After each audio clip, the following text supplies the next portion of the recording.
You are exhausted. You come home from a job that barely pays the rent. You fall onto the couch and you turn on a screen. Hours disappear. You aren't happy, but you aren't sad either. You are just numb.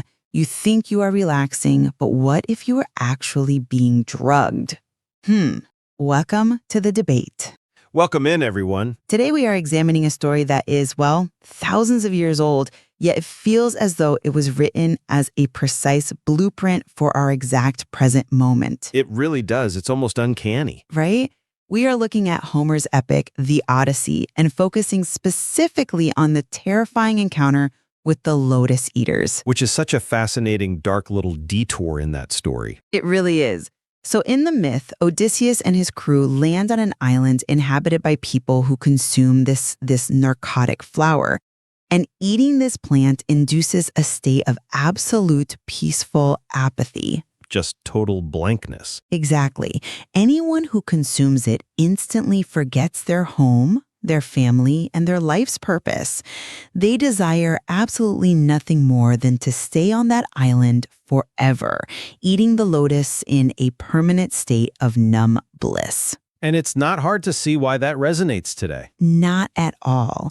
Modern sociologists, psychologists, technologists, they've increasingly identified this ancient myth as a chilling parallel to our contemporary attention economy. The infinite streams of digital content, the algorithmic doomscrolling, the endlessly binge-watchable shows. These are our modern lotus flowers.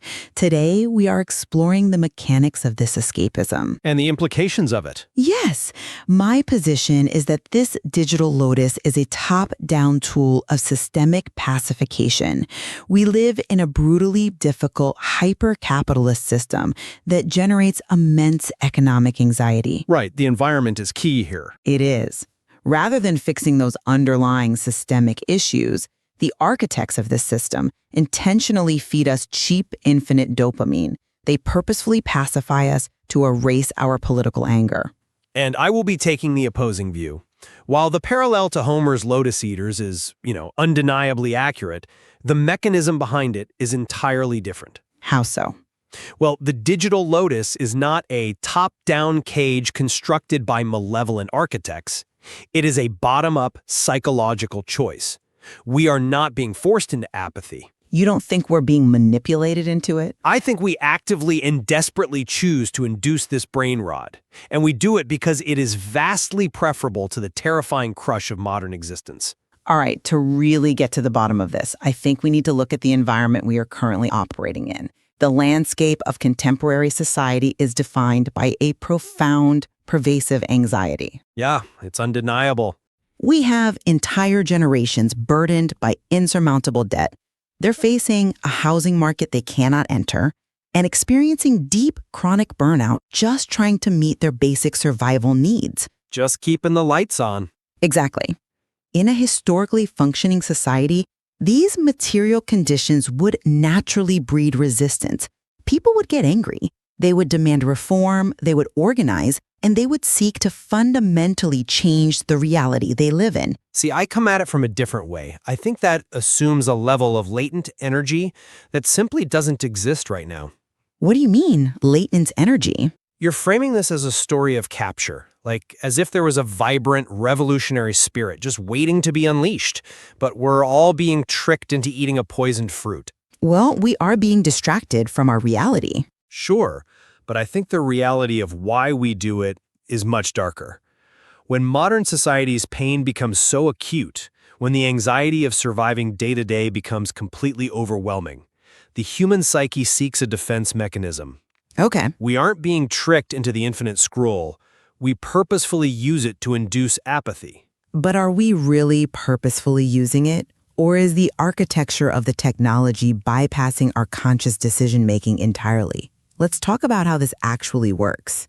Let's do it. When you say we purposefully use it, that implies a level of agency that the attention economy is specifically designed to destroy. The platforms are engineered using variable reward schedules. Do you honestly think the average user understands how their dopamine pathways are being hijacked? I think the average user understands they are in pain and they want it to stop. Yes, but let's break down the actual how of it. A variable reward schedule is the exact same psychological mechanism used in slot machines. B.F. Skinner type stuff. Precisely. When you pull a slot machine lever, your brain doesn't just release dopamine when you win. It releases a massive spike of dopamine during the anticipation of the spin. Right. The waiting's the hook. And the algorithm does the exact same thing. When you pull your thumb down to refresh a social media feed, you don't know if you're going to get a boring advertisement, a terrifying news story, or a hilarious video. Which is why you keep pulling. Exactly. That unpredictability is what hooks the brain's reward circuitry. You aren't choosing to stay. Your neurochemistry is being hacked to compel you to stay. I hear that, but I think you're anthropomorphizing the algorithm. You're treating it as this evil top-down architect with a distinct intention to trap us. I mean, their stated goal is maximized engagement. But the algorithm itself is completely agnostic. It doesn't have a political agenda to pacify you. It is merely a mirror reflecting your deepest, most desperate desires back at you. A mirror that profits off your inability to look away. It optimizes for engagement, yes, but what drives that engagement? Our own insatiable demand for numbness. We are the ones clicking the button. Because the friction has been entirely removed. Think about how media used to work. If you were watching a television show, an episode ended, the credits rolled, and a commercial came on. You had to physically put in another tape or wait a week. Right. That was a stopping cue. It was a moment of friction where your brain could wake up and say, okay, it's midnight, I should go to sleep. The modern digital Lotus intentionally removes all stopping cues. The autoplay feature? The auto-playing of the next episode in 3 seconds. The infinite scroll. If you're listening to this right now on your commute, think about what happened when you woke up this morning. Yeah, be honest with yourselves. You reached for your phone to turn off your alarm. You saw a notification. You tapped it, and suddenly 30 minutes were gone. You didn't decide to lose that time. The architecture stripped away your temporal awareness. Okay, let me offer an analogy to explain why that architecture only works because we want it to. Go for it. If a patient is brought into a hospital with a completely crushed limb, in absolute agony, and they are begging for relief, the doctor administers a highly addictive, powerful painkiller. Sure. You do not blame the hospital for prescribing that painkiller, and you certainly don't accuse the doctor of operating an architecture of entrapment just because the drug is biochemically effective. But a screen isn't a hospital. The modern economy, the isolation, the relentless pressure, that is the crushed limb. The screen is the painkiller. We demand that the algorithm give us something, anything, to make us stop thinking about our lives. I see why you think that, but let me give you a different perspective. Because your analogy actually proves my point. How so? A doctor in a hospital prescribes a painkiller to help you heal so that you can eventually leave the hospital. The algorithm prescribes a painkiller so you never leave the bed. Oh, wow. It doesn't want you to heal. It wants you dependent. But whether the algorithm wants you to heal or not is secondary to the fact that the limb is still crushed. Tech companies are merely the logistics network delivering the narcotic that the population is screaming for. You're letting them off the hook too easily. I'm just looking at the market dynamics. The supply only exists at this massive scale because the demand for escape is practically infinite. By reducing the digital lotus to a mere painkiller responding to a crushed limb, we lose sight of the most devastating consequence of this phenomenon. Which is what? The erasure of political anger. Historically, discomfort, frustration, and yes, anger have been the fundamental engines of human progress. True. The labor movements, the civil rights movements, these were born from populations who looked at their agonizing reality, felt the sharp, undeniable pain of injustice, and used that pain to catalyze action. Pain is informative. It tells us something is wrong. Pain is informative until it becomes chronic and unbearable, at which point it is just paralyzing. But this system profits precisely because it generates that economic anxiety and then sells you the cure for it in the form of digital pacification. Sell the disease and the cure. Exactly. If people weren't constantly entertained, if they had to sit in the silence of their unfulfilled lives and actually feel the discomfort of their precarious living situations, they would be angry. and they would be angry enough to demand systemic change. You think they'd march on the streets? They would demand a fix to the debt, to the housing crises, to the stagnant wages. The screen acts as a pressure release valve for the very system that is crushing them. It is a perfect closed-loop mechanism of social control. A closed loop? The anger that should be directed upward at the architects of their misery is instead dissolved into the glowing rectangle in their hands. That entirely assumes the population still possesses the energy to be angry. Why wouldn't they? Because your argument relies on the idea that beneath the numbness, there is a dormant revolutionary just waiting for the screen to turn off. But I would argue that burnout precedes the doomscrolling. I don't agree with that timeline. Think about it. We consume the digital lotus because our ambitions and our anger have already been exhausted by the friction of modern life. Exhaustion doesn't spontaneously generate itself. It is a product of a system that demands maximum output for minimal security. Regardless of where the exhaustion comes from, it is the present reality of the individual. Anger is an incredibly high-energy emotion. It is, yeah. It requires a fundamental belief that the future can actually be changed. But when a person has sent out 500 resumes and received only automated rejections, when they look at the ecological trajectory of the planet, when they see institutions completely unresponsive to their basic needs, that energy dissipates. So they just give up? They run the calculus, consciously or subconsciously, and realize that getting angry will only result in more pain without any material change. So you are saying the doom scrolling is just a symptom of a society that has given up? Exactly. Feeling nothing isn't a tragic interruption of their political awakening. It is the final, necessary psychological retreat. That is so bleak. The doom scrolling is not preventing the revolution. It is the hospice care for a society that has already given up. It is an adaptation to powerlessness, not the cause of it. Hospice care? Wow. We are looking at a world that feels as though it is fundamentally breaking down. Facing that agonizing reality is simply too painful for the human nervous system to sustain indefinitely. So the alternative is what? Mindless swiping? Yes. We make a choice. We would rather slowly decay in a comfortable, numbed state while the world outside burns. It is a tragic survival strategy, but it is a strategy. Well, if we accept that premise, then we're looking at a situation far more dire than the one Homer described. Let's look at the textual evidence from the Odyssey for a moment. Please do. When Odysseus arrives at the island, he doesn't just wander around. He sends 3 of his best scouts to investigate. His top guys. Right. These aren't weak men. These are hardened veterans of the Trojan War. And what happens? They eat the lotus, and they instantly forget their mission. They just sit down and drop their weapons. They have to be found, physically dragged back to the ships, weeping, and tied to the rowing benches. The Greek concept central to this entire epic is nostos. The homecoming. Right, the homecoming. But nostos is more than just a physical return. It is the root of our modern word nostalgia. In ancient Greek, algos means pain or suffering. Ah, so nostalgia is. Nostalgia is literally the suffering caused by the desire to return to a place of meaning and purpose. The true terror of the Lotus-Eaters is that they extinguish nostos. They kill the desire for meaning. Yes, the lotus removes the pain of wanting meaning. The men forget Ithaca. They forget their wives, their children, their own potential. In our modern parallel, our nostos is our ability to build a life of meaning, to connect with our community, to construct a better world.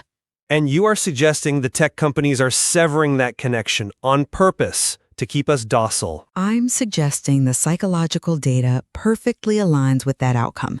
But here is where your theory of a comfortable retreat falls apart. Okay, tell me. People who engage in chronic algorithmic doom scrolling do not report feeling peaceful or resigned. They report feeling hollow. That's true. They report heightened anxiety, depression, and a profound sense of self-loathing immediately after the screen turns off. The narcotic doesn't even work properly. It's a cheap imitation. The system is feeding us a synthetic lotus that provides the paralysis of the original myth without any of the bliss. It's an engineered trap that extracts our time and data, enriching the top tier of the hyper-capitalist structure while leaving the individual entirely depleted. Look, I don't disagree that the modern Lotus fails to provide genuine bliss. We all know the feeling of closing an app after 3 hours and feeling absolutely disgusted with ourselves. Exactly. It's a terrible feeling. But the fact that people return to it the very next day, despite the hollowness, proves the depth of the desperation I am talking about. You mentioned the self-loathing when the screen turns off. Yes. Exactly. The moment the screen goes dark, reality comes rushing back in. And reality is what they need to engage with to fix their lives. But the unpaid bills, the precarious future, the isolation, that reality is sharp and jagged. The hollowness of the digital world, as empty as it is still vastly preferable to the sharp edges of the physical world. Is it though? This is why the bottom-up demand is so persistent. We aren't being tricked into a trap. We are choosing the lesser of two distinct agonies. Do you really believe people are actively calculating that being a hollow shell is better than trying to improve their material conditions? I think the tragedy of the Lotus-Eaters wasn't just that they forgot their homes. It was that they found the forgetting to be the only bearable way to exist after 10 years of brutal war. They were traumatized. Deeply. Modern life, in its own relentlessly demanding way, mimics that grueling voyage. We are all exhausted sailors. When the system is so profoundly alienating, the decision to purposefully induce brain rot becomes a rational, if deeply tragic choice. Rational? In a psychological sense, yes. We curate our own paralysis. We build our own islands. But if we accept your premise that we're just choosing this lesser agony, we have to ask a much darker question. What happens to our collective future if we all stay on the island forever? That is the big question. If we are decaying in comfortable apathy, regardless of who is driving it, what happens to society? The future simply ceases to happen. It becomes a frozen present. A frozen present. Let's unpack what that actually looks like, because I think this is the terrifying synthesis of our two perspectives. Let's do it. If we lose nostos, the desire for a better tomorrow, we stop building. Culturally, we stop innovating. We just consume endless remakes of old intellectual property because it's comfortable and familiar. It's safe. Economically, we accept stagnation. We look at widening wealth gaps, failing infrastructure, and systemic injustice, and we simply shrug. We swipe to the next video. We lose the capacity to even imagine an alternative. A frozen present means the friction of human progress grinds to an absolute halt. Exactly. Whether this is an engineered, top-down mechanism of social control designed to extract our data and erase our political anger, or a desperate bottom-up psychological retreat from an unbearable reality, the end result is precisely the same. The outcome doesn't change. A population that is entirely entertained to death, one that has fundamentally forgotten its home and its purpose in a state of permanent numb bliss, will never rebel.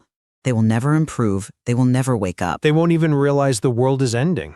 The mythological warning of the Lotus-Eaters wasn't about the sudden, violent destruction of a civilization through war or plague. No, it wasn't a monster. It was about the quiet, consensual erasure of a people. Think back to those scouts Odysseus sent. He had to physically drag his men back to the ships, weeping, and tie them to the rowing benches because they fought to stay in their apathy. He forced them to experience the pain of nostalgia, the pain of returning to reality. Right. But in our reality, there is no Odysseus coming to drag us away. We are both the weeping men and the island itself. That is a haunting thought. There is no benevolent captain who is going to tie us to the benches and force us to sail back to reality.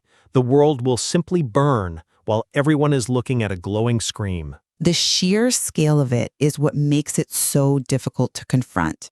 When an entire society is consuming the digital lotus, the abnormal becomes the baseline. We don't even see it as an addiction anymore. Exactly. We have normalized the forfeiture of our own consciousness. We accept it as a standard feature of modern relaxation. We sit on our couches, we open the infinite stream of content, and we tell ourselves we are resting from the grueling demands of the hyper-capitalist system. But it's not rest. As we've established today, this so-called rest is fundamentally erosive. It's an illusion of rest. Yes, it is a slow, methodical dismantling of the self, We are trading our potential, our capacity for righteous anger, and our very engagement with reality for a synthetic numbness. And the brilliant, terrifying part of this architecture is that it disguises its extraction as a gift. It absolutely does. It masquerades as leisure while silently siphoning away the very vitality required to demand a better existence. And we accept that trade because the alternative requires a level of fortitude that modern life meticulously strips away from us. It is exhausting to care. It is exhausting to be angry. It really is. The most heartbreaking aspect of this entire dynamic is that doom-scrolling feels like self-care. It feels like the only kindness we can offer ourselves at the end of a brutal day. Well, as we draw this discussion to a close, we have traversed the landscape of an ancient myth that has remarkably and tragically become our literal reality. It certainly has. My perspective remains that this digital lotus is a profound mechanism of systemic control. By hijacking our dopamine pathways and removing the friction of conscious choice, the attention economy masks the deep structural failures of a reality that cannot provide genuine fulfillment for its citizens. It pacifies the population to ensure that the friction of inequality never sparks into the fire of systemic change. And I maintain that viewing it solely as a mechanism of top-down control obscures the deep psychological reality of our participation. The attention economy is a heartbreaking testament to our desperate need to escape that same reality. The demand side of the equation. Yes, we are the ones driving the demand for the lotus, utilizing the infinite scroll as a shield against the crushing weight of modern existence. Yet, despite our differing angles on the mechanics of this phenomenon, whether it is a trap set for us or a trap we build for ourselves, we converge on its devastating consequence. We definitely agree on the outcome. Homer's myth perfectly captures the terrifying modern condition. Exploring the tale of the Lotus-Eaters reveals the deep, intricate psychological complexities of modern escapism. It suggests that there is so much more we need to uncover about our relationship with these screens and what they are truly demanding of us in exchange for a few hours of numbness. Tonight, when you stare into that glowing screen until your eyes burn, ask yourself, are you resting or are you just eating the lotus?